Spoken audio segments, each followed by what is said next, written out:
La jeune femme était en train de se changer lorsqu'elle remarqua soudain un homme debout derrière elle. Mais au lieu de crier ou de paniquer, elle continua calmement à se déshabiller devant lui, parce que c'était le seul moyen de sauver sa vie. Il s'avéra que la jeune femme était une masseuse faisant semblant d'être aveugle. Elle profitait du traitement spécial que lui valait le fait de se faire passer pour aveugle. Et ses clients lui donnaient souvent des pourboires supplémentaires. Mais alors qu'elle gagnait de l'argent facilement, un événement inattendu se produisit. Ce jour-là, elle fut invitée chez une famille riche pour un massage. Mais dès son arrivée, la riche femme déclara que ses services n'étaient plus nécessaires, parce que la riche femme et son amant venaient de tuer le riche. Il craignait que la jeune femme ne voie quelque chose qu'elle n'aurait pas dû. La jeune femme affirma immédiatement être aveugle afin de gagner de l'argent. La riche femme restait néanmoins méfiante. Elle retira donc les lunettes de soleil de la jeune femme et demanda si elle était complètement ou partiellement aveugle. Lorsque la jeune femme répondit qu'elle était complètement aveugle, l'expression de la riche femme se durcit. Elle emmena ensuite la jeune femme dans la salle de bain pour se laver et se changer, lui assurant qu'elle était seule dans la maison, donc qu'elle n'avait pas à être gênée. Tout en disant cela, elle alla dans une autre pièce chercher des vêtements pour la jeune femme. Après s'être lavé les mains, la jeune femme leva les yeux, et vit soudain un homme apparaître derrière elle. La jeune femme comprit que la riche femme la mettait à l'épreuve.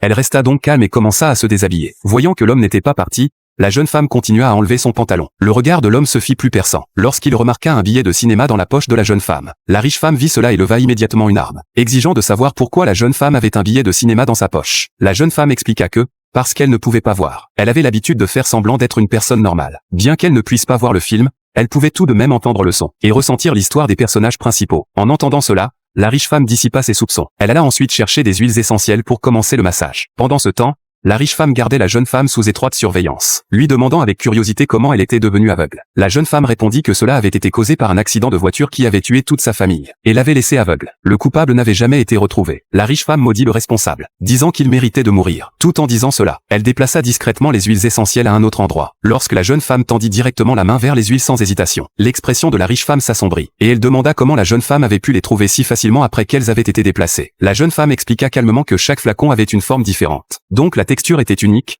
ce qui permettait d'identifier facilement lequel était lequel. La riche femme demanda ensuite comment la jeune femme pouvait trouver les huiles si rapidement sans les chercher. La jeune femme ouvrit le flacon et le fit sentir à la riche femme. Elle expliqua qu'elle avait trouvé les huiles grâce à leur odeur. Mais la riche femme ne se laissa